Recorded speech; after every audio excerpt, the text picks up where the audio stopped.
आप सभी को मेरा नमस्कार। माननीय शिक्षकगण एवं मेरे प्यारे मित्रों, मेरा नाम दिशान शेख है। मैं इंडेक्स एकेडमी स्कूल के 8वीं कक्षा का विद्यार्थी हूँ।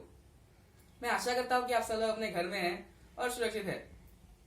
तो आज मैं आप सभी के समक्ष हमारे हिंदी शिक्षक विकास सर द्वारा दिए गए संत कबीरदास के विषय में कुछ कहने जा रहा हूँ।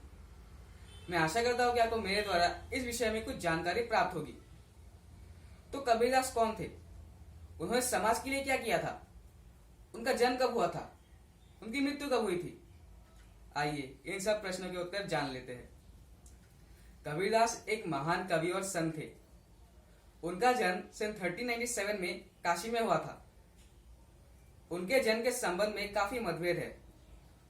अधिकांश विद्वानों का तो ये मानना है कि कबीरदास का जन्म स्वामी रामानंद की कृपा से एक विधवा ब्राह्मणी के निवास पर हुआ था, लेकिन उन विधवा ब्राह्मणी को लोक लाज का डर हुआ, इसीलिए उन्होंने कबीरदास जी को लहरतारा नामक तालाब के निकट फेंक दिया था।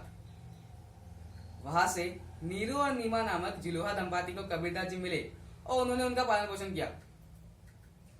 कबीरदास की शिक्षा दीक्षा का अच्छा प्रबंध ना हो सका, वे अनपढ़ रह गए थे। उनका काम कपड़े बुनने का था, लेकिन कपड़े बुनने के साथ ही साथ वे साधु संगति और ईश्वर के भजन कीर्तन में भी लगे रहते थे।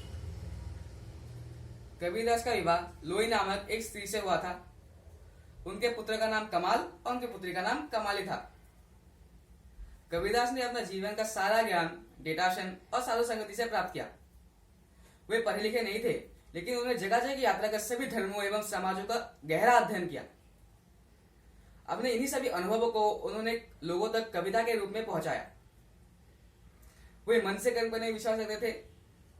उनका यह मानना था कि प्रेम और मानवता से ही ईश्वर प्राप्ति संभव है, किताबी ज्ञान से नहीं। कबीरदास जी ने अपने लेखन से भक्ति आंदोलन को प्रभावित किया। उन्होंने अपने दोहे लिखकर एक उदाहरण स्थापित किया है। लोग आज भी उनका द्वारा लिखे गए दोहों को पढ़ते हैं और उनसे बहुत कुछ सीखते हैं।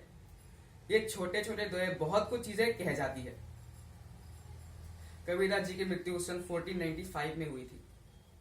उनकी मृत्यु के बाद उनके शिष्यों ने उनकी सभी रचनाओं को एकत्रित करके विजाक के नाम से संग्रहित किया। विजाक के 3 भाग है। उन भागों के नाम है सबद, साखी और रमेनी। बाद में उनकी सभी रचनाओं को कबीर ग्रंथावली के नाम से संग्रहित किया गया। कबीरदास की रचनाओं में संस्कृत, हिंदी, उर्दू, फारसी, पंजाबी और राजस्थानी भाषाओं के शब्दों के मिश्रण पाए जाते हैं। उनकी शैली उपदेशात्मक शैली है। कबीरदास जी से हमें बहुत कुछ बातें सीखने को मिलती है। उनमें से कुछ बातें हैं, सही समय की प्रतीक्षा करो, दिखावे का कोई मोल नहीं होता, कोई भी इंसान छोटा नहीं होता और आदि। उनके तो आदि कई सारे सीखे हैं। अगर मैं उनकी सभी सीखे बताने जाऊंगा तो मुझे घंटों लग जाएंगे। तो आधुनिक काल में एक धार्मिक समुदाय कबीर पंथ के नाम से जाना जाता है, जो कबीर का अनुयायी है और उसे प्रचार करता है।